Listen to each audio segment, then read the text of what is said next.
Productions. So I just wanna talk about this thing that's in my brain. It keeps me from wanting to go on, but I want some gain.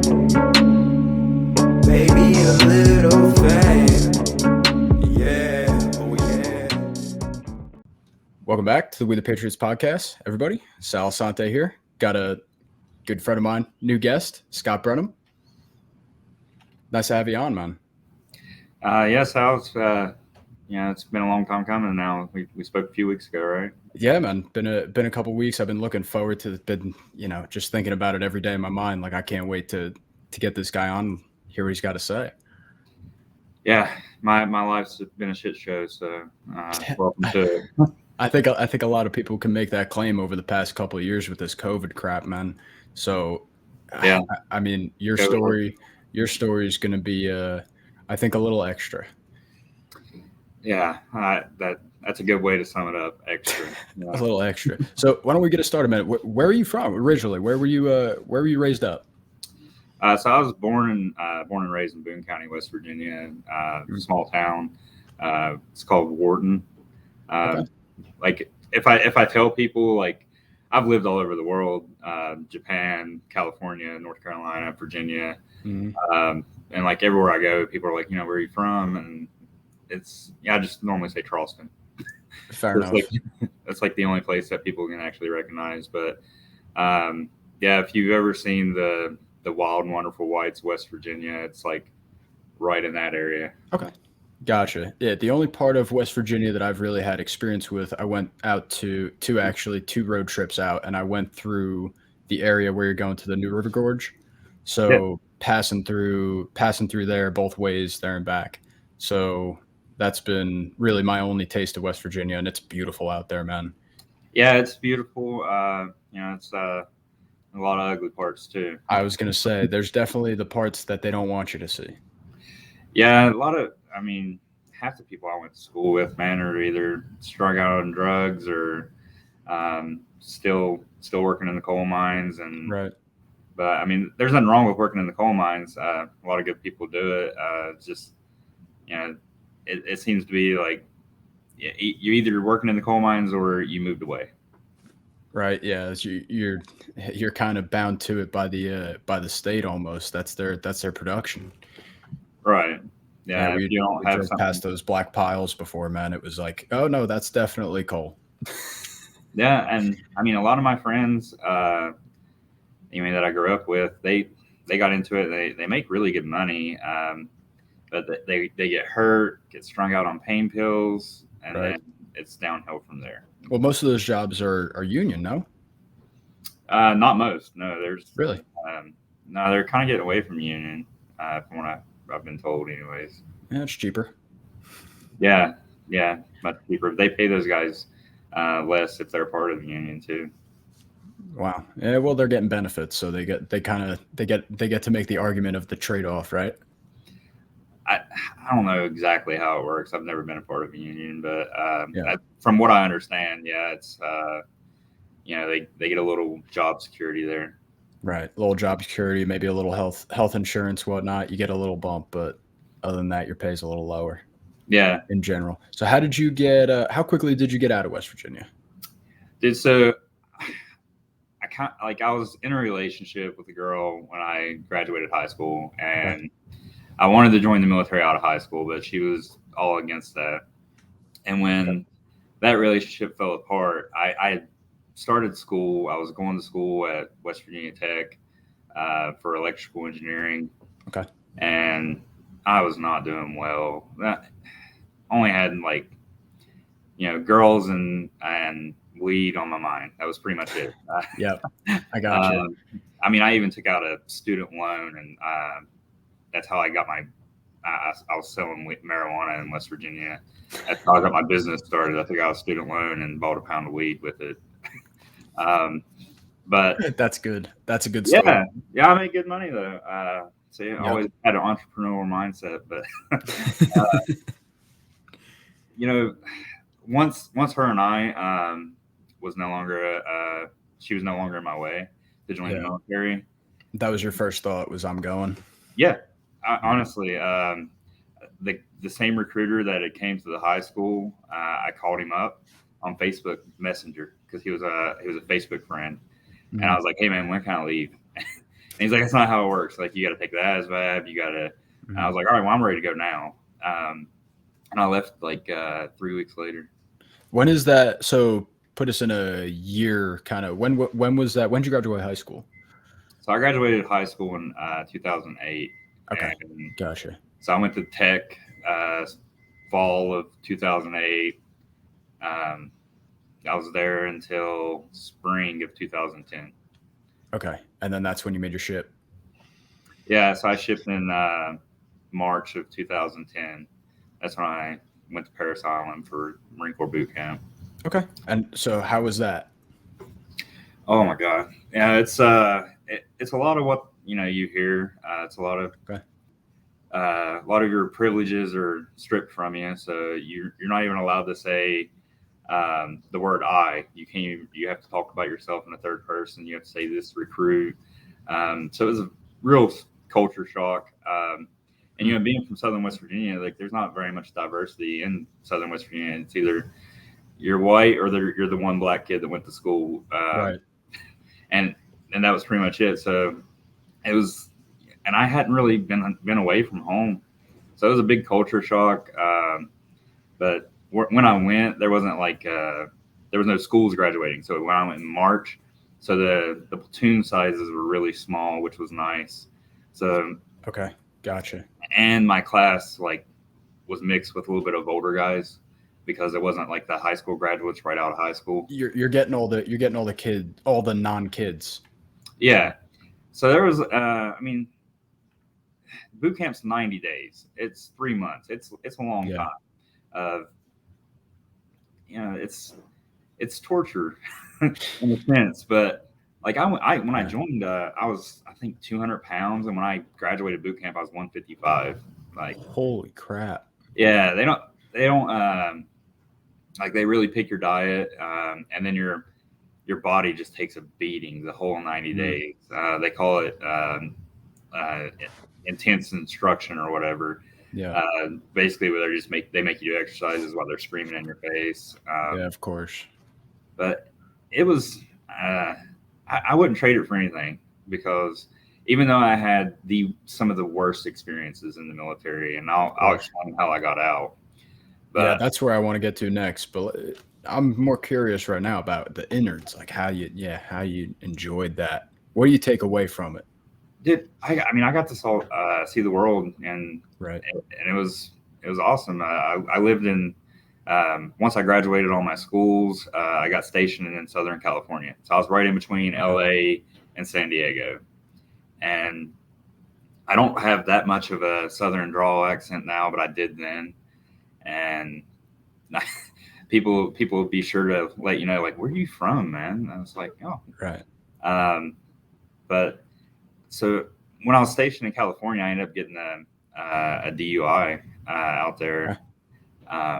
Right before I deployed. So gotcha. I'm super competitive, highly competitive, and the military is all about getting promoted. So like if you're, once you get to a certain rank, you just want to keep going. You want to get promoted, and it's a competition with your peers, absolutely, same people in the same rank. So that really hurt me. It set me back. I was down. Like as soon as I got arrested, I blew a .06. But I was 20 years old. Yeah, so you're stuck. Anything over .01, you're stuck. Yeah, and the cops didn't want to arrest me because it was the morning after. Like I drank the night before. Yeah. And it was like 5 a.m. and San Diego police pulled me over. My buddy that was with me, he was 21, so he's the one who bought the alcohol for us. But he was still hammered drunk, and he's Korean. And like he grew up in Korea, so like he didn't move to the States until he was like 15 or 16. And gotcha. He's screaming at the cops, and he can't even hardly open his eyes. They're already a little bit shut anyways. And Moon, if you watch this, buddy, I love you. But he's screaming at the cops, and I'm just like, dude, shut up. I'm already going to causing problems. Yeah. Like, so it was like really disheartening. Like I wanted to take my life then. just because I kind of saw my career just slipping away. And you're 20 years old at this point too, so it feels like it's getting robbed. Right. But I bounced back. I bounced back good too. I went on my deployment to Afghanistan, and I did really well over there, and I ended up getting promoted above my peers. So within 3.5 years of being in the Marine Corps, I got promoted to sergeant, which is, the first, big step as far as leading Marines, being in charge of Marines and actually taking responsibility for, other people rather than yourself. People. And, it's a big responsibility, and it's a big, proud. It's a proud moment when you get promoted to sergeant. Of course. And I had my sergeant that deployed with me to Afghanistan. He was the one that promoted me. Like, you get to pick who pins your rank on. So I had him and another sergeant friend of mine pin my rank on, and I was super proud. I was married at that point. Right after deployment, I met my ex-wife, and my life really started to turn around. Everything started looking good. Going on the up. Since I had the DUI on my record, it was a struggle to re-enlist, because they don't want, if you have any derogatory stuff like that, they don't want to keep you. They just kind of let you go. But I'd already got promoted to sergeant. I was kicking ass, and I went to a leadership course out of 80 Marines, and I finished head of my class, which was a big deal. No, like, Theo was there at my graduation. Got letters of recommendation, accommodations, and my life was really good at that point, And I got approved for reenlistment. When I got approved for reenlistment, I had a general that worked at the office for the Marine Corps headquarters call me, and she had my package for reenlistment. She called me one morning. I was getting up. It was in California. It was like 4 a.m. I was getting up for PT, and in Virginia, where she was, it was like 7 a.m. So she was giving me a call to let me know she was going to approve it. So I knew before it actually got approved and back to my command. So that's why, like, when I talk about the Marine Corps, for the longest time, it's been very hard for me because I didn't get out on good terms. Right. And I know a little bit of the backstory. Of course. I posted a video on YouTube, and it kind of explains everything on there. But yeah, I mean, if you want me to go ahead and go into it. Yeah, you can go into. I'll definitely, just for everybody's knowledge, I'll link your YouTube below so that they can go deep diving if they want to go into your story. But definitely let it rip. So how did it start going south? So once I re-enlisted, I got orders to North Carolina. Right. And my ex-wife and I, we bought a house, really gorgeous house. I loved that house. I was super proud of it. Having grown up in a single wide trailer in the boonies, right. It was something I was extremely proud of. And I was so excited to meet my new unit. That's a fresh start every time you get a new unit. Absolutely. No one knows you. And then I had a lot of awards, and that's kind of how Marines recognize, who's been through what, right. By what you wear on your whatever's ribbons. On your chest. Yep. Yeah, ribbons and your medals. So I had a lot of awards. I'd already been to war. So I came into that new unit, with already a level of respect that most Marines don't get because of the awards I had.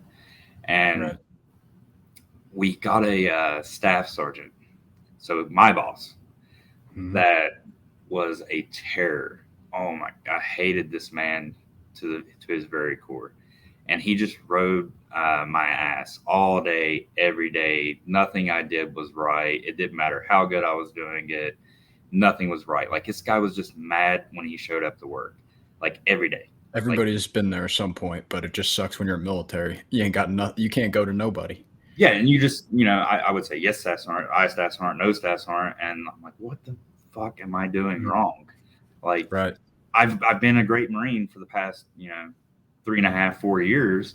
Like now, this guy's telling me that I suck every day. I made it to a breaking point where I was getting ready for a field operation, and he wanted to inspect the gear. So I did it over the weekend. Like I didn't have to. Like I guess technically I did have to do it over the weekend because that was the only time I got to do it. So I set up this gear inspection, and he came in. I gave him the pay. I had everything printed out and laid out for him to inspect, and he threw the paper across the room that we were in. It's like a big garage, basically. Okay. And I had 2 Marines there with me that were my Marines, So, and he threatened to kick me in the chest, and then I finally snapped. I told my Marines to get the fuck out of the garage, because I didn't want him to hear what I was about to say to him, because it's insubordinate, because he was my boss. But I told him that if you're gonna kick me or if you're gonna threaten to hit me, you better fucking do it, because I'm ripping your head off the second you come at me. Yeah. And then, things changed a little bit after that. He didn't ride me quite as hard after that. You got a little respect from that. No, not a little respect. Okay. I intimidated him a little bit because he was all bark and no bite, and he knew I was about to Well, bite. that's kind of what I meant about respect, though. He kind of understood that he was overstepping his bounds. Yeah.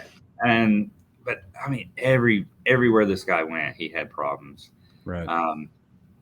But then I ended up going on a field operation with another boss of mine, and on that field operation, it was in Yuma, Arizona. It's kind of like Top Gun. Okay.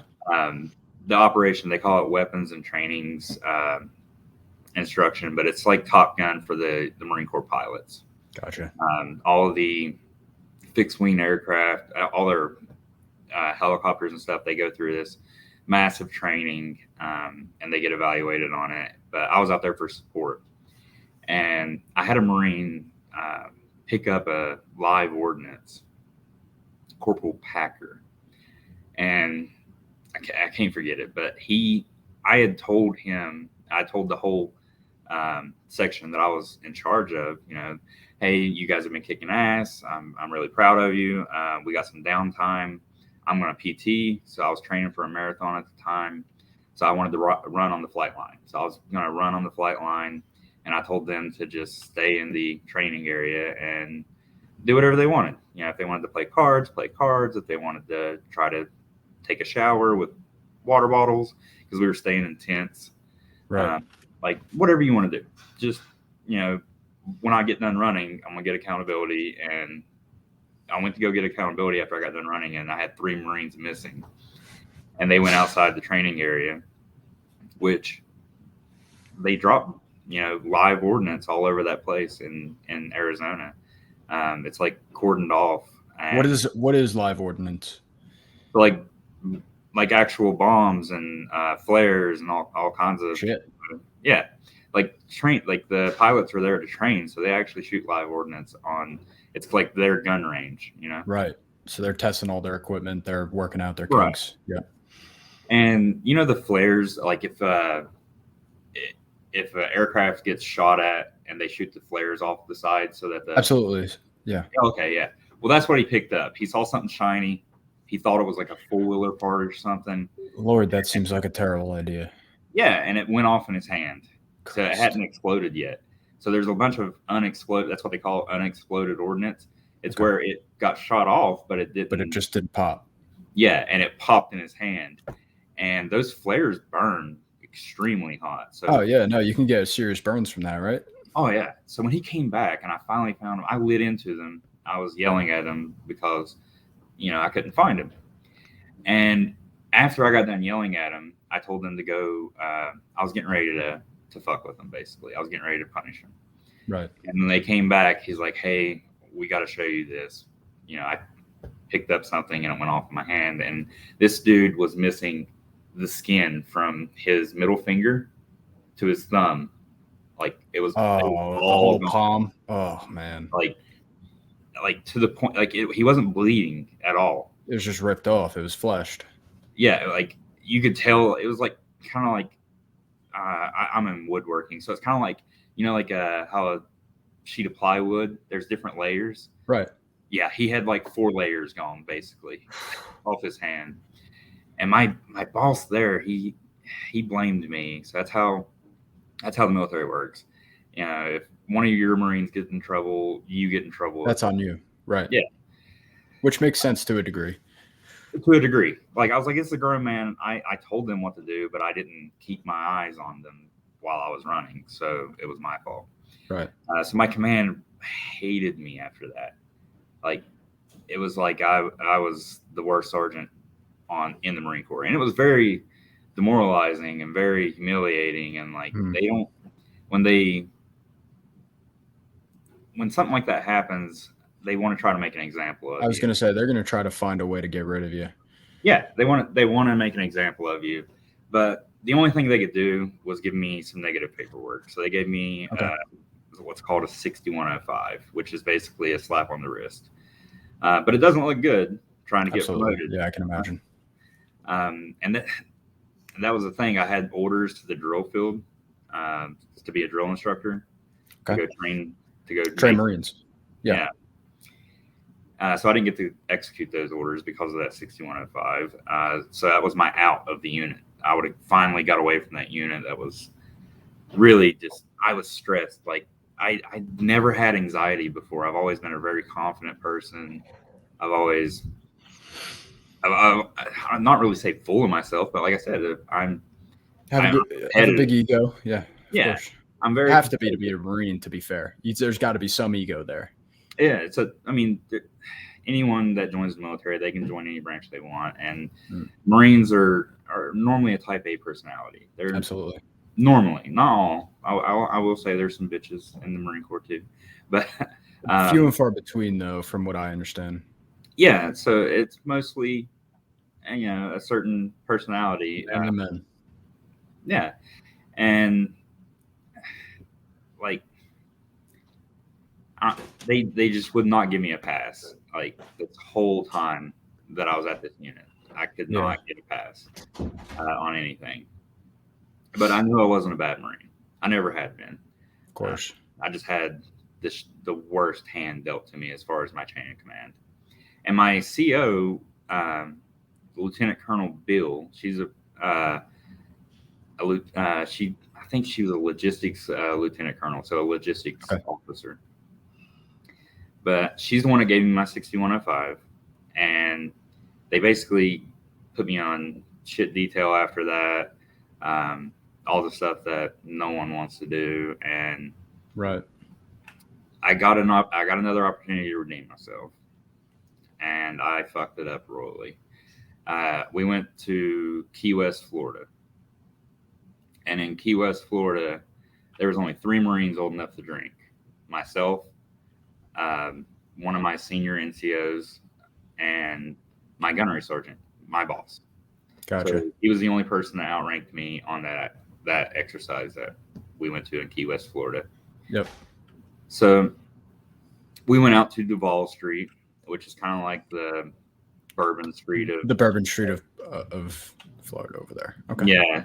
So we went out to Duval Street, and we went out to get drunk. Like, that was the plan. Like, I even told my wife at the time, I was like, she was like, yeah, go out and have fun. And I was like, yeah, I'm gonna go out and have fun. When I used to drink heavily, I would drink to get drunk. Like, if I knew I was going out to drink, like, that was why I was going out, was to drink. It's the way I am. Yep. Yeah, I'm going to get hammered. So I was taking shots. Yeah. I drank beer. I was mixing pretty much every alcohol. Everything that you can imagine. I ended up getting into a fight with a basketball player from North Carolina State. They were down there on a tournament. Oh, shit. Yeah, I won. Hold your head high on that one. Yeah, we were at Fat Patty's. But after that, it was, I blacked out. Shortly after that, I blacked out. I don't remember walking back to the van. We had a government van, and we had already, we took the other Marines that weren't old enough to drink, but, they went on their own and did their own thing. But we had a designated driver for the van. And when the van picked me up, I guess they just shoved me into the seat. It's like a town and country van, 2 captain's chairs up front, 2 captain's chairs behind it, and then a bench seat behind that. Gotcha. And the van was fully loaded. So like once we dropped my gunny off, the van wasn't loaded anymore. But they strapped me into my seat. I ended up puking in the van. Don't remember that. So 2 weeks go by, and my gunny's, he's telling me how much better I'm doing as leading Marines, how I took charge of that exercise, how we did a really good job. We were only there 2 weeks. So that was at the very beginning of the exercise that night when I went out and got drunk. I didn't go out and get drunk anymore that whole exercise. I had to, clean up the van the next morning. Everyone was making fun of me. Right. Sergeant Branham was hammered. They saw me hammered. They had never seen me like that before. Like, you don't go out drinking with your subordinates.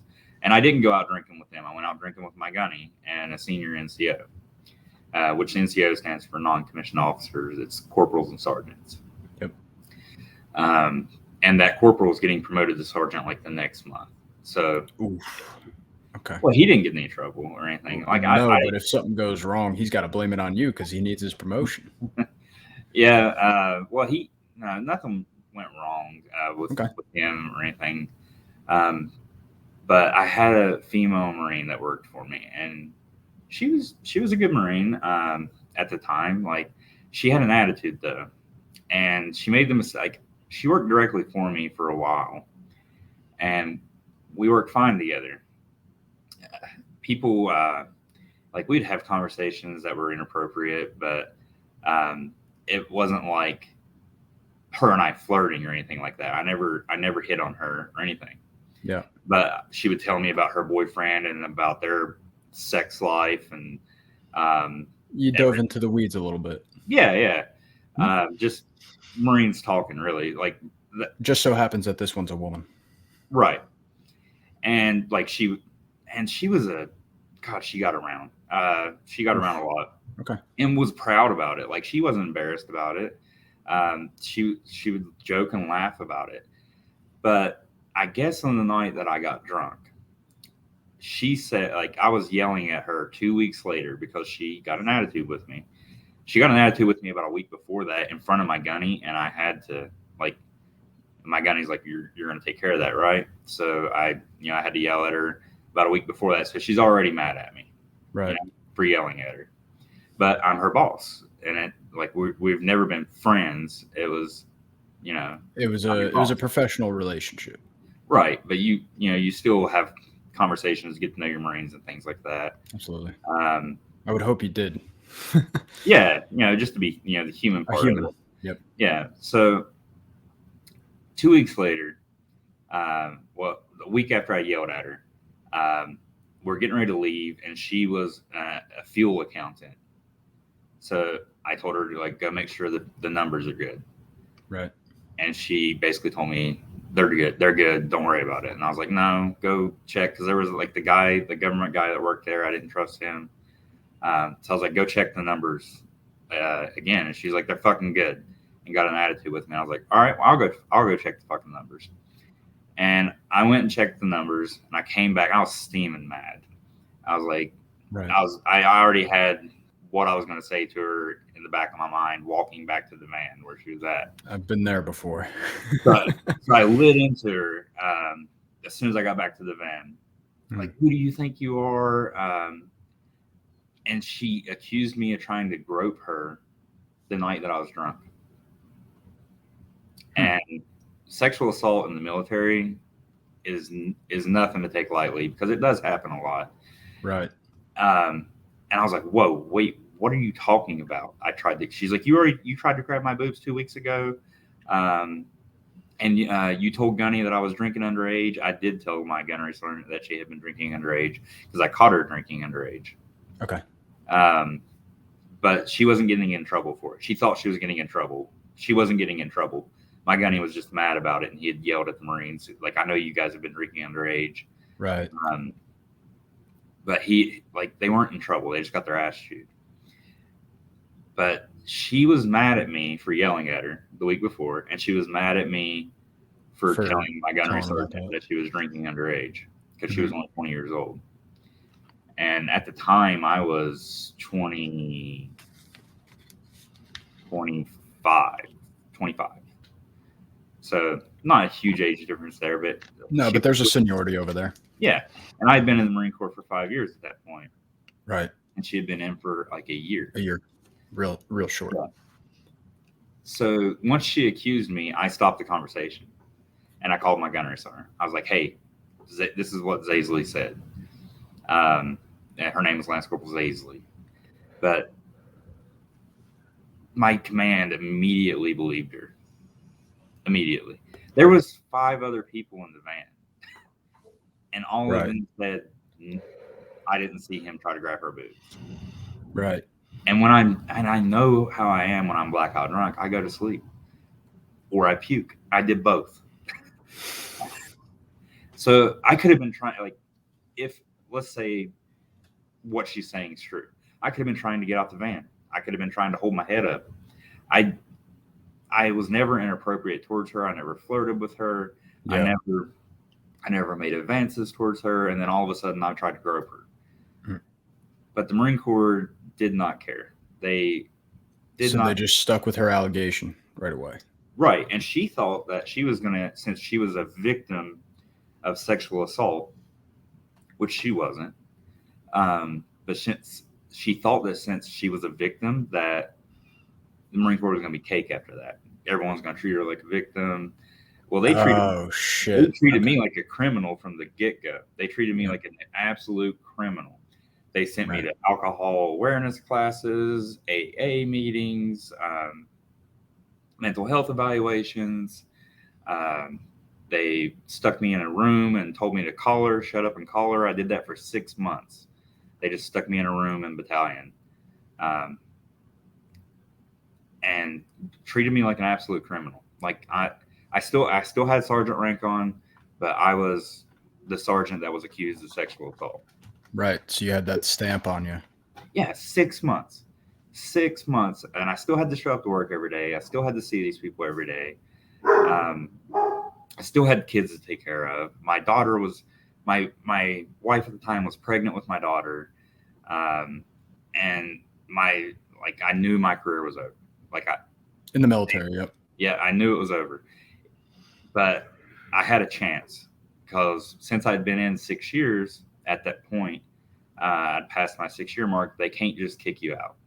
Okay. If I was in less than 6 years at that point, they can just kick you out. Okay. Like they don't even really no excuses allegation. They can just kick you out and give you a other and honorable discharge and say good luck. But since I'd passed that threshold, they had to give me what's called an administrative hearing. Okay. So 3 Marines, and my CO gets to pick 2 of them. Well, she picked the third one too. It was her best friend. And I can verify that by Facebook. Like there's pictures of her and this other woman. Her name, I can't even think of her name. I can picture her face, but like it messed me up mentally so bad. Like I cannot think of this woman's name. Right. If I looked at I kept all the paperwork, but if I looked at the paperwork, her name's on there. But they gave me a hearing, and I was represented by 2 JAG officers. They presented all the evidence. It was like an uphill fight, though. And when I went to the hearing, like senior leaders that knew me, knew how good of a Marine I was, were there to speak on my behalf. I had letters of recommendation from all my senior leaders that I'd served under before, like field grade officers, retirees. I had a buttload of letters of recommendation, and they normally they're like get at least 6. I had like 26. Wow. And these are people that they wrote lengthy letters about my character, about how I am as a man, how I am as a father, how I am as a Marine. Right. Didn't matter. Did not matter. I was, in their eyes, I was a rapist. That they were going to believe every word this woman said. And before my hearing, they actually separated her from the military for fraudulently enlisting because she got a mental health evaluation and they brought up her past like records that didn't get shown to the Marine Corps before she enlisted, and they gave her an out with an honorable discharge too. So she's out at the point of your hearing. Yeah, she was already out. That's unbelievable. Yeah, I guess, like, you know, Marine Corps, they make you, if you live in the barracks, they make you field day your room once a week, like spit shine clean. Right. People go in and inspect it, which is kind of, you know, demoralizing as an adult. You know, another adult's coming in to check your room. Yeah. Make sure it's clean once a week. Thanks, Mom. Right. I hated that when I was like living in the barracks, but yeah, I understand. They want to make sure that your rooms are being maintained. So when I inspected rooms, I was never a stickler because that's where you live. You're not coming to my house to inspect my house, so as long as it looks clean, smells clean, I was good with it. But she had a field day. I guess she freaked out during field day and ended up breaking her mirror in her room and was like threatening to kill herself or something like that. I wasn't allowed to speak to this Marine. I wasn't allowed to speak to any Marines about this Marine while I was under investigation by NCIS. Yeah, it makes sense. And I called NCIS and I was like, "What are y'all doing?" Because I was anxious and I was nervous and my career was in jeopardy at this point. Yep. Yeah, for 6 months they just let me sit there. Rot. Yep. Yeah, and go crazy basically. My daughter was born during that period, so I had a newborn baby girl. My son was 3 years old, and he, you know, has his own adolescent problems. He's ADHD, and so my life was very hectic. And like, I still went to the Marine Corps Ball that year, which is like a party they have every year for the Marine Corps birthday, which was right when my daughter was born. Because my daughter was born on Veterans Day. Marine Corps birthday is the day before Veterans Day. Gotcha. But I think they had the ball like, I think it was either before or after my daughter was born, because I obviously didn't miss that. So, yeah, like all my commanders were there. No one would talk to me about anything, and then all of a sudden I get word that they're doing this hearing, and it was like all the evidence was presented.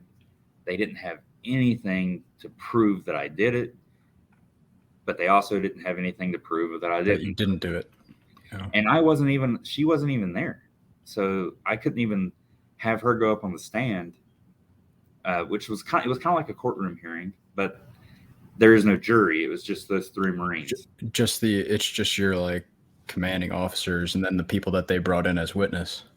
Yeah. And so all the people from the van said that they didn't see me do anything. So they didn't have anything, but they still gave me, they separated me on 4/20, 2016, and they gave me a general discharge under honorable conditions, which means they were like, "Oh, well, you'll get to keep your GI Bill. Don't worry about it." I'm like, "Yeah, I'm worried about it." Like, now on my DD 214, which is like if you want to prove that you're a veteran, okay, or if you apply for a job after you get out of the military, gotcha, and you're like, "Hey, I'm a veteran," and they ask for your DD 214, mine says, it doesn't say honorable discharge. It says general discharge under honorable conditions. And then it says serious misconduct, or it says misconduct, serious offense, which could mean anything. I was going to say, that sounds so general that they can make that up to be almost anything they want. Exactly. And it's messed with me. Like, I can imagine. So bad. Like, and my wife at the time, she went through all that with me. Right. I could tell, like, that's when our marriage fell apart. I was going to ask you, so did you see your anxiety, your start of, I guess, your recognition of your mental case? Did you start recognizing that before this trial, or was this like this was the catalyst? That was like, honestly, I had so much responsibility. I had a job. Like I got out on a Thursday. I had a job on Monday. Wow. Like I had bills to pay. I had Right. family to take care of, and that was I think that was the only thing that really kept me going at that time. Like yeah, I felt horrible, awful. Right. Like everyone that I had served with, that wrote me letters and recommendation, they knew the outcome, and it just made me feel very embarrassed I can about imagine. being Yeah. a Marine. That I didn't even. It was something that I was so proud of before that I had nothing to show for it. I have plaques. I have awards. I have pictures. I have all these memories of the Marine Corps, all the good memories. But I didn't feel like I could enjoy it. Like I couldn't be proud of it, and it was extremely unfair. Like my CO, she had to do like an outbound interview, and she was scared to do the outbound interview with just me and her.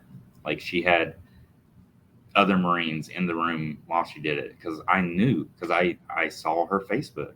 My attorneys brought up her Facebook. We tried to they have it's kind of like when you're in a jury trial and they it's I forget what it's called. It's like au voir dire or something. I don't know the exact term, but they basically interview the three Marines that were in charge, and she was a sexual assault advocate for the entire Marine Corps. Like her entire career had been all about sexual assault. So she Okay. kept using the term victim. It was like one sided, and we're like, you really shouldn't be on this hearing based on your career and based on the allegations. Like you should, she was biased. Right. I was gonna say it seems Yeah. like she's coming with a little bit of bias. Yeah, which is why like my attorneys, they asked the basically like the Marine Corps court that was in charge of administrative hearings to have her taken off my hearing because it was unfair.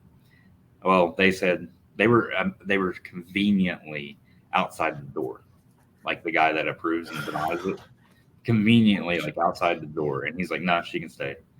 And then I sat back down and I was like, "Well, I'm getting out of the Marine Corps." Yeah, of course. I knew I was losing because they brought up her Facebook and there's like pictures of because I ran marathons and that was something my CO and I had in common. She was a runner, so she used to like me until Corporal Packer almost blew his hand off, and then after that she didn't like me anymore. Okay.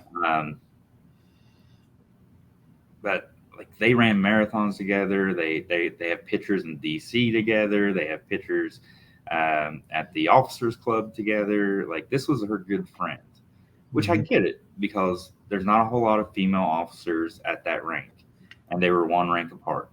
So Right. I'm sure they hung out quite often, but the odds were completely stacked in the other direction. Yeah. Yeah, it definitely seems like it, man.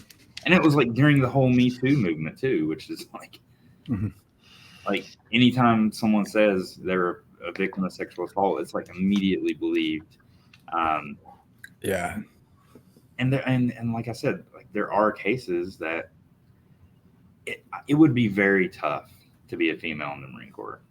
Oh yeah, I can imagine. I wouldn't submit myself if I was a female.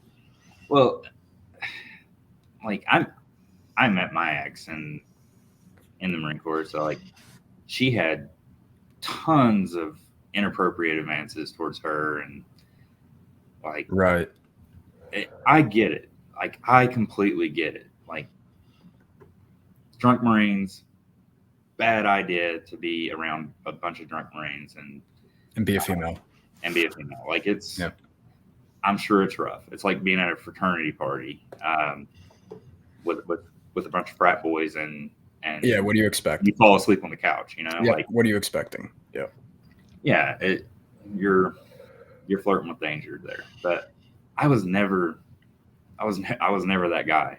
Like Yeah. No. I mean, it definitely doesn't seem like it from my point, man. So, I guess it's time to go more into the shit though. But you said you think that was the point at which you realized your marriage was starting to crumble a little bit. What was the pointers for you? Like, how were you noticing that? Yeah, and I'm not able to talk too much. Of course, yeah. Stay within your bounds. Because I have pending court Of course. right now. But that had to be extremely rough for her because she was a Marine as well. So it had to be extremely rough for her to just be married to me at that point. Like, I was probably the biggest disappointment there was, and like I knew she wanted to distance herself from me at that point, but she stayed with me. And then she got orders to Okinawa, Japan. I did not want to go to Okinawa, Japan. I made it very known that I didn't want to go. Yeah. But I think she did. And after that, like, we just became roommates. Like, yeah. There was no intimacy. No longer partners. You guys are just living in the same house together. Basically. And how did that, once that started taking place, how did that affect your relationship with your kids? Oh, with my kids? Like, nothing never changed with my kids. So you're okay on that space, right? So it just started becoming distancing between you and her. Yeah, and a lot of arguments too. I can imagine. Well, we don't agree politically either. So that's a tough spot to start with a relationship between a man and a woman. Yeah. It was the 2016 election that really did it, because that's tough, because that one, to be honest, that one divided America right down the middle. It did. It kind of let everyone see who you really are. True colors came out. Yeah, but I really disliked Trump when he first started to run. I was like, okay. I was like, oh god. I was like, I get what he's saying. I like what he's saying, but it was like, man, this guy's a train wreck. Like, and some of his speeches, like, and I like just how he was conducting himself. And I was like, and I would talk to my ex about it. I was like, I don't really. And then once it came down to he won the primary, I was like, all right, there's no way in hell that I'm voting for Hillary. That, like, I can't do it. Like, she's a criminal. And she was like completely on the Hillary train. Like, you just don't want to see a woman president. I was like, that's not it. That's not it at all. Like, okay, I totally understand where you're coming from at. This is like, so I'm actually 16 years old at this moment in 2016, but this is right when I start paying attention to politics. And man, I was the only fighter. I was the only fighter for Mr. Trump. Well, I felt like I was fighting against the whole army. Well, I was never on the Trump train, like, or anything like that at that time. But when it came down to vote, when it came down to the actual election, I was same for me. I was very much on his side. I hope he wins. And then I remember waking up the morning he did win, like when they announced that he won. My ex was like, "Who do you think won?" I was like, "I don't know, Hillary." And she went, "No, Trump." I was like, "Oh my god, I did not expect that. I really didn't expect him to win." I don't think anybody did. But he did a lot of great stuff while he was in. Like, oh, I agree. Like, better than we're looking at now. Let's put it that way. And I was in the military for, a lot of Obama's presidency, and the whole time you were in was Obama's presidency. Yeah. Yeah. Well, but I wasn't, like, I didn't join in 2008. So, but it was, he never, like, came off as someone that supported the people that he was in charge of. He never came off as someone that supported the military, someone that supported police officers, and I would get into argument after argument, like the whole Breonna Taylor thing. Yeah, that's a tough one. I was like, well, I mean, there's a book and I think a documentary that the Daily Wire does now on some of the officers. I think it's like 12 Hours in the Dark or something like that. Yeah, I haven't been able to see it, but I gotta go take a look. Yeah, but it's about the officers. Like, her name was like, my ex would just watch, her news feed, and obviously she's getting a lot of liberal news feed, and her best friend is like super liberal, worked for the government, very pro-Democrat, and I was I was registered Democrat when I first registered to vote when I was 18. Really? Because, well, my family, they always voted Democrat because the unions. I was going to say, so the unions in West Virginia. Yeah. Yeah, my grandfather, he worked for a union coal mine. So he was like diehard Democrat. Like when he went to vote, he would just vote all Democrat. Right. Blue dog. Yeah. So I didn't know any better. I wasn't, paying attention to politics. Like politics weren't really like young people when I was growing up didn't really pay attention to politics. It was like right. You didn't really care. Like it didn't. Which is probably a better way of living life. Yeah, and it was before social media was as big as it is now. Absolutely. And now, if you're not on social media, you're out of the loop. Like that's where everyone gets their news. Mm-hmm. But when the 2016 election hit, and like it became all over social media. Everyone's just, did you hear what he said this week? Did you hear what he said today? And I was like, yeah, I wouldn't have said it like that, but he's not wrong. Yeah, and that's what it felt like when you're arguing on his behalf. It's like, yeah, okay, he might not have said it or might not have done it in the way that you might have hoped, but isn't the outcome or also just the truth behind it really what matters? Yeah, the truth doesn't matter whenever you offend someone. It really does not matter at this point. Yep. And every woman in my life, except for my mom. My mom, she saw right through the bullshit, but every woman in my life was like, well, you have a daughter. Are you, like that's supposed to be the argument that pulls you over. Yeah, I was like, yeah. And I would just argue with these women all the time. And it got to the point, like when I went on vacation every year, we went to a lot of nice places too. I went to India. India wasn't that nice, but we went to Taj Mahal. We went to Australia. We went on a cruise, Singapore, Thailand, Malaysia, Vietnam, Taiwan, or not Taiwan. I don't know, there's one other country in there, but like we did a lot of cool things when we were in Japan. But right. her best friend would always go on a vacation with us. So it was always like, I can't say you got to keep. I was going to say you got to keep your mouth shut. Got to keep. Right. Yeah. And her best friend's a double minority, so like that matters apparently. That's how she classifies herself. I totally understand. Yep. Yeah, and every time they wanted to talk about something that was going on, whether it be I don't think the Breonna Taylor and George Floyd thing hadn't happened then. This was like back when I was back in the States when those happened. But which is like right during COVID, and everyone was already like, I worked all through COVID. I worked for a bank. I started working for the bank in Okinawa, and I just kind of transferred when I got to the States. Back into the States, yep. But we never shut down, so I always had a job during the pandemic. But right, everything was politicized, so everything was political, like. Yeah, you almost, for like 3 years there, it felt like you couldn't, especially once COVID hit, but for 3 years there, it felt like you couldn't get away from a conversation that had to do with, like you were saying before, what did Trump say today and how do we bash it? How do we turn it into an argument?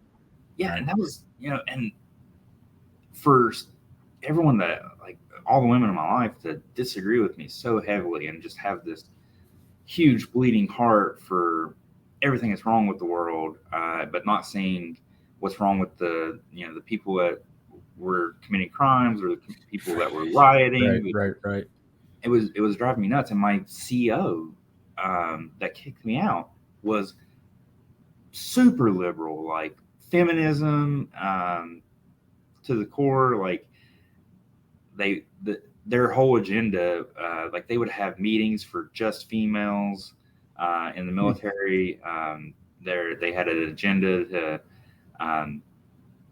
Like whenever a woman was promoted or whenever a woman was doing something good, they made much more light of it than when a man was doing it, which I get it. There's far less female Marines than there are male Marines. Absolutely. They would, like, if a male Marine was shit hot and like this guy was just a PT stud. He knew all of his Marine Corps knowledge and was an amazing leader. He could be outshined by a mediocre female Marine. Right. If he was just someone that showed up and did her job well. Right. And that like, I couldn't let it go. Like, as far as I couldn't walk away from the arguments, which I think, really, was like this when my family just became no longer the nuclear family. Right.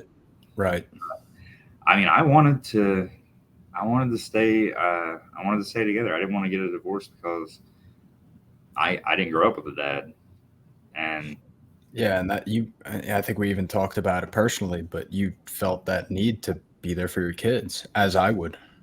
Yeah, and like I made amends with my dad just a couple weeks ago. Good for you, man. So I asked him 3 questions. I asked him, "Do you love me? Do you know what love is? And why'd you leave?" And he was honest, and he told me he loved me. He knew that I had a lot of rage at that point, and that he very well could get punched in the mouth just by meeting me. But he was honest, and he never left, and he kept tabs on me. He would show up to my baseball games and my football games without me even knowing. Really? But my grandmother hated him. So, and he had a wife.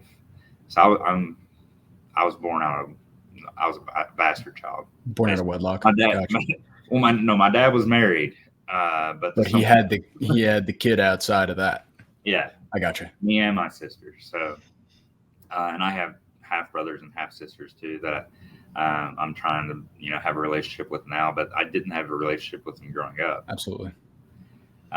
Which is why I wanted to stay with my ex. I was like, let's just try to do this for the kids, and it didn't work out. I got down. I got real down, and I was smoking a lot of marijuana, just trying to cope, and I was drinking heavily. Like I didn't really drink that much before, but just things weren't going in my favor, and I felt like my life didn't have purpose anymore. So you found that as an outlet. Did you find were you tending more towards marijuana or more towards alcohol, or was it really a lot of both? It was just a mix of both. And I had started dating another woman. Okay. Well, this is actually, I hadn't started dating her yet, but I was trying to get back together with my ex-wife, and she was leading me on. Like, it went on for months. Like, I tried to take her on a date. She didn't even want to go on a date with me. And I was like, what am I doing? Like, she didn't want to talk to me. Like, she just wanted to live her best life. She would keep telling me that, moving on is the furthest thing from my mind. And then when I moved on, it apparently wasn't the furthest thing from her mind. But I tried to take my own life, man. Yeah, man. That was what was that? Was that September? Yeah, in September. Yeah. So tell the people how that came about, because this shit really rocked me, man. Yeah. So I got this big house, and you could hear like every creak in it when my kids weren't here. So, I mean, like I had my dog, but like that was the only person I had to talk to, my dog. Right. I was just lonely. I was like extremely lonely, depressed, and I was trying to cope with alcohol, and I was working a new career that was extremely stressful as a mortgage officer, all commission based, and I just really didn't see like a future in my life. I didn't see. I didn't have high hopes for myself, basically. And I always, I got you, man. I always did before. Like, I always wanted to be something great. And at that point, I was so down on myself and beating myself up. And like I said, just coping with alcohol and marijuana, but it was a lot. I would go to Illinois and where it's legal, and I would buy as much as I could, and Hold back. I was smoking the extract, like the pins, you know. Oh, dude, that's what I was on forever. Yeah, I just stopped like a week and a half ago. Those cartridges, yeah, they're killer. Yeah, and so I would literally wake up and take a hit first thing, and then Me too, bro. I would literally hit it all day. But when you have like generalized anxiety, and I anxiety, have what they call non-specified anxiety, they call it, apparently. So that's what I deal with. and honestly, like I still don't think it was the marijuana. It's probably more the alcohol. Because like whenever I'd smoke, I would just get hungry and read. Like I felt better, and I would be happy. Yeah. Like if I was smoking, I could actually enjoy music. Because when you're super depressed, nothing feels good. Nothing feels good. Right. Sex don't feel good. Um, you know, like music, I would drive 45 minutes to work and not listen to a darn thing and just be stuck in my head. Yeah, that's not good, man. Right. And then I would come home and I kept a bottle of liquor at my desk. Like, when I would come home, I would just drink beer until I passed out. And one day I said, I'd been thinking about killing myself for months already. And I was like, you know what? I'm going to do it. And I loaded my rifle, um, and I stuck it in my mouth. And I was probably 7 beers deep, and a couple of shots of whiskey, and I had the liquid courage to do it, and pulled the trigger, and it went click. So I was already in tears. I was in my bed when I did it, and like the barrel was still fully in my mouth, and I took it out of my mouth and ejected the round, and the round had a dented primer, so it was a failed round, Right. which doesn't happen that often. No, I mean, if you're around guns enough, it's what is it, one in 2,000, 1 in 3,000 maybe comes Yeah, a off couple with that. thousand. Yeah, you mean you'll have those, but it's not. Yeah, they come once in a while, but really, Yeah. So after that, I mean, I had told my ex, I was like, yeah, I tried to kill myself, and I'm in Kansas, so like my family's still in West Virginia. I didn't really have anyone out here. Right. I didn't have a support system. Like there was no. Everybody says like, well, rely on your support system. Well, I didn't really have a support system. What did you have at that point, man? You had a military that kicked you out and a wife that didn't want you. Like, Yeah. So, and I told her about it, and she immediately got mad at me. Like, I was like, okay, I get it. Like, that's very selfish to kill myself, but I mean that's where I'm at. It's and I still wanted to. And I think like just a few days after that, I was gonna do it again. Yep. I tried to hang myself. I can show you like the stairwell behind me. Right. Yep. It has a banister above it, and I tied a cable from the banister, and I was standing on the stairs. And when my weight hit, I climbed back up. I panicked, and Yeah, your Marine kind of came out, bro. yeah, well, and then I wrote.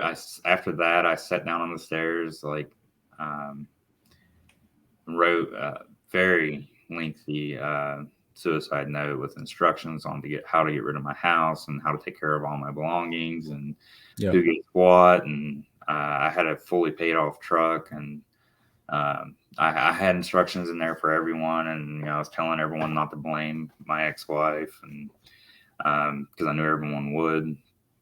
But yeah, it was. I slept with my rifle that night, and the next morning I called the veteran suicide hotline, because I didn't really want to, but I wanted to. Like I didn't want to live. I just after the first bullet, I wasn't drunk, so I wasn't drinking. So I was just depressed and down. Like I didn't move from the stairs for hours, and I slept. Like I said, I slept with my rifle, but I didn't sleep. I just laid there until it was Till the time. morning came. And I got dressed and called the Veteran Suicide Hotline. But I had already transferred every dollar I had to my name to my ex, Mm-hmm. and she didn't even notice. I was like,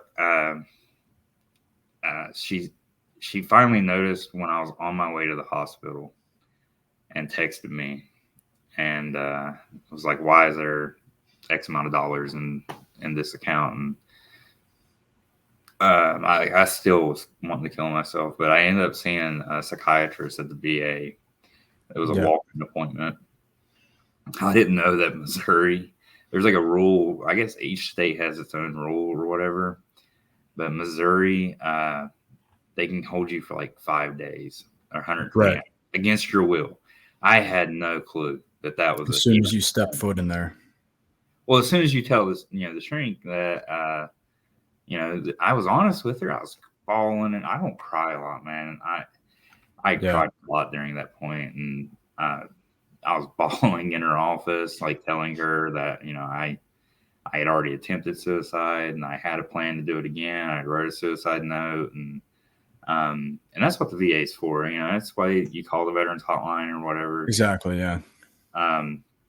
Because I have friends that I deployed with that, it's not that of what they've seen overseas. It's, it's just life smacking them in the face and them feeling like they're not valued anymore. And they don't have any purpose in life. And I've had good friends that have, been successful in killing themselves. And oh yeah, dude, I can imagine that you know quite a few names. Yeah, and like they're gone. Like, and every one of my friends from the Marine Corps, like when they heard how much of a hard time I was having and everything that was going on, they all wanted to reach out. Why didn't you call me? Why didn't you? Because you grow apart. Even though you're really good friends at the time, you're living your life in California, you're living your life in North Carolina, you're living your life in Japan, like all those places that I had been. And like, why didn't you call me? And I was like, well, I mean, I would have called you, but like we haven't talked in months. Yeah, you didn't necessarily know that system was set up for you. Well, I mean, it is, but no one does. No one reaches out to their friends or their old buddies. But it's not the military, and everyone talks about the Vet 22 thing, but it's not the military, man. It's life. It's just not being able to cope with life, and like when you basically leave everything you know, and now the only thing you did know was the military, and everything gets stripped away from you. Oh, in my case, it got stripped away from me. I was going to say your case is a little bit extreme, but still. Or just like you no longer have that camaraderie. Like some people hate the military while they're in. Absolutely hate it. They're like, man, this is messed up. I hate this about the Marine Corps. I hate this about the Marine Corps. And then when they get out, they're like, I miss my buddies. You don't have the camaraderie anymore. Yeah, you completely miss out on everything that was guaranteed to you every single waking day since most of them were 18 when they signed up, 19, right? Well, it's not even the benefits, like not even like losing the benefits. It's losing because, like I said, everyone's like a type A personality. So you make friends in the military very quickly because they're very similar to yourself. Yeah, you find out what you have in common, and that's how you spend months with these people in a tent or a truck. Like them. Yeah, you know them inside and out. You know everything about them, all their crazy, weird sexual fantasies, all their toys that they want to buy, cars, foilers, whatever. Where they've been, where they're going. Yeah, you know everything about them. Every girl they've slept with from the time they lost their virginity, you've heard every story. Like, trust me. But that's what people miss when they get out. They don't miss Exactly. they don't miss They don't miss the daily stuff, man. They don't No. miss that day in, day out, getting yelled at by your officers. Yeah, no, that's not what's missed. No, It it's makes not. sense. And like people like they have like really good friendships, like, and sometimes like I've visited my friends in New York. Like I've never been in New York in my life, and then I have a really good, like, he came to my house almost every day. We raced motocross together, and we worked together, and we would hang out at work, and we were the same rank. And like I went to his property in New York and went hunting one Thanksgiving. I got friends in California that I hope to see again, because we Yeah. still keep in communication. And they're really the ones that have helped me through this whole ordeal of wanting to commit suicide. And Of course. but I mean, it took me a long time to forgive myself for the things that I went through, because I know that I'm not blameless in it. Like I got blackout Yeah, drunk. there's no way. I got blacked out drunk, and if I wouldn't have got blackout drunk, then I would have never got accused of sexual assault.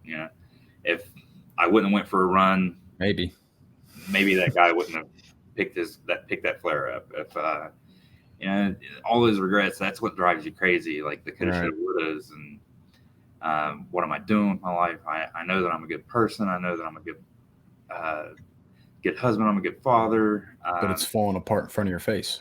Yeah, and to have the bullet not go off, like it really messed with me too. Like why? Right. Why You're asking for answers that aren't really there to be told. All right, and then I was never like a huge believer in God either. Well, hey man, let's put it this way: wouldn't be here right now talking to you if that motherfucker went off, right? Right? Yeah, for sure. But I mean, there's got to be some reason, and So, did you find yourself falling into believing in God? I know you talked to me personally about that, but how did that come about? Was there people that kind of put you in that direction? well, I mean, no, not really. There wasn't like certain people that put me in that direction or anything. It was just um, coming to fruition, like you being that close to death, and I've always kind of lived my life on the edge, as far as adrenaline stuff, like motorcycles and skydiving and bungee jumping. Like I always like to have a thrill ride, like super fast cars. I've had 1,000 horsepower cars, and I like to drive like I stole it. So I've always like had that relationship with, this could kill me. Mm-hmm. So you always think, like, if it does, like, where are you going? You going to heaven or hell? Like, is there a heaven or hell?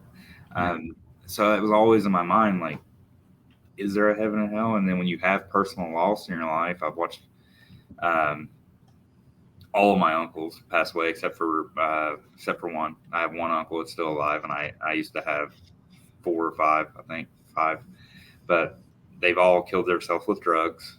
Oh, dude, are you serious?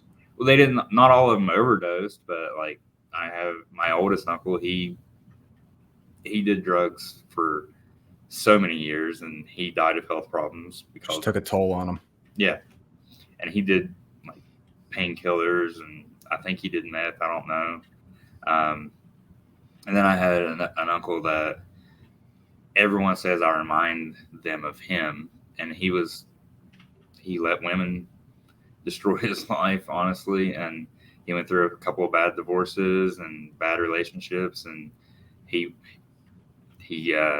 sought comfort in drugs, and it ruined his career as a welder. Yeah. He was always, making a good living, but then he would just blow it on drugs, and he was doing meth in my grandmother's house when I was in starting high school, and then he got diagnosed with cancer and died shortly after. But I watched him find God on his way out, and you get that personal loss, and it's just always in the back of your mind, like, is there life after death? And that's where I was like, there has to be someone else responsible for all this shit on earth. Like, there has to be someone else responsible for all this stuff. So all this wacky shit happening to you. Yeah, and then I really just I started looking for God, and Okay. That's kind of being able to forgive myself. And I read some books too, and I read anything that stuck out to you. The Cost of Discipleship. Okay. I can't remember the author's name, but it's the book's called The Cost of Discipleship. And I always felt like I was disciplined when I set my mind to something. I get obsessed about it. So if I'm very similar. Yeah. Like when I was running marathons, I wasn't running to just run. I was running to smoke some to people. win. Yeah. Well, not to win. Those guys are fast. I understand, but you're trying to compete, man. You're trying to be in the thick. Yeah, with all the other people I knew that ran them, I was like, what was your time? Right. But I was always super competitive, and like when I finally came to the realization that I'm allowed to make mistakes, and I'm allowed to bounce back from it, and I'm allowed, it doesn't make you.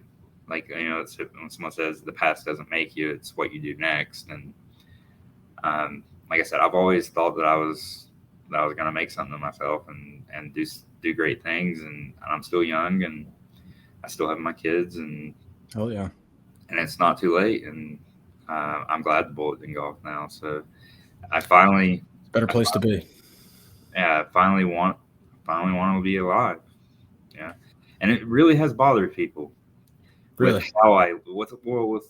Because we'll have to talk about this another time. Oh, dude, we can always just save some for later. Don't you worry. Oh yeah, I got another crazy story that's currently going on in my life. But a lot of people that used to be in my life and used to be in my personal life, they're really when I tell the truth about problems I had with lusting for other women, because I wasn't getting sex. Because like I said, my ex and I were just roommates, and it's when you start to talk about personal things that you're not supposed to talk about. Right. Right. Your sex life isn't supposed to be public, but if you're in an argument with a woman, or if you're in a fight with a woman, and I learned this from the military, you need to have proof. You need to have proof if it's you against a woman. Especially if sex is involved, you need to have proof. And I have some crazy stuff going on that we'll have to save for another time. But hey, don't worry about it, man. We got to close out our public viewing soon. I think would be probably a good idea, anyways. But but we could definitely save some for later. But I want to kind of end on how do you look to I guess get to your goal in life. So do you have I guess a place that you want to get to at this point? You said it looks to me like you got a new Scott Branham. Well, no, it's the same Scott Branham. It's just he's actually finally happy with himself. Okay. So I'm trying to make better choices, and I'm trying to stick away from. I no longer drink to get drunk. I still enjoy a beer, Good. Better than beer after work on a Friday, but yeah. I'm no longer looking to medicate through alcohol or even marijuana. I can't smoke now anyways, but right. It's not like I've ever been addicted to smoking marijuana. It's when I joined the military, I quit smoking, obviously. Yeah, you had no choice. Yeah, so it's a pleasantry that I like to enjoy, but I'm no longer going to use it as a coping mechanism, and it's not for that. If you're gonna take pleasure in drinking a beer, don't stay within your limits, which I never did before. But I have big goals. Obviously, I'm wanting to start my own podcast and just kind of keep it as a journal, because going through therapy, they tell you to keep a journal. I hate writing. Can't write. simpler much spot. easier just to talk to the camera or talk to people like you and just have a conversation, have that human connection. And I started a new job that I really love. I Good, man. started a business. I do like custom furniture. I've made like this desk that my laptop's sitting on. I made it. I made my dining room table. You want to show it off? We could see our people. You show your handiwork. Look at this. Oh wow. Hey, now that's a desk I would buy. Yeah, so like I like it. I did that stuff just as like a hobby, and I figured out like when I post pictures on social media, people are like, "Oh, that's really nice. Can you make me one?" And I'm like, "No." Like that took me a long time to do. Like I'm not looking to build it for anyone else. But now, I mean, I see the money in it, and I've always wanted to be my own boss. It's not that I don't work well with others. It's, I don't want to be responsible for anyone else's actions after all of my experiences. Right. But now I'm working for a cabinetry company too, Kansas City Custom Cabinets. Cool. And it's like a enjoying it. land in there. Like they got all the cool toys, they got all the cool tools, but they do professional cabinets, and yep. I get to sharpen new skills, and I get to make new skills that will help my business. Of course. And the only reason I needed a job is because I'm selling my house, and in order to buy another house, which is another main goal of mine, I've always wanted a big piece of land. And cool, man. You got a spot picked out? What are you thinking? I am searching. I went and looked at a house. Are you trying to say in Kansas, or where are you trying to be at? Well, I have to be in Kansas. It's where my ex is, and it's where my kids are going to be. But okay, yeah, I'm looking to stay within a reasonable distance from their school, right? Which is in Olathe, Kansas. Just so that you can be able to be involved, man. I really, I admire that. And Kansas is actually dope. Kansas. Oh, I've swung through, man. I enjoy it. There's actually some nice spots over there, man. Yeah, and I'm not asking, like, I'm not trying to get like a huge piece of property or anything, but I really want to buy my daughter a horse because she is obsessed with him. I want to. That's an awesome goal. I want enough land to do that, and I'm finding places, but it's hyper competitive, right? And I want to be able to renovate. So the house I'm in now, it's not old, and it was move-in ready, and everything's done already.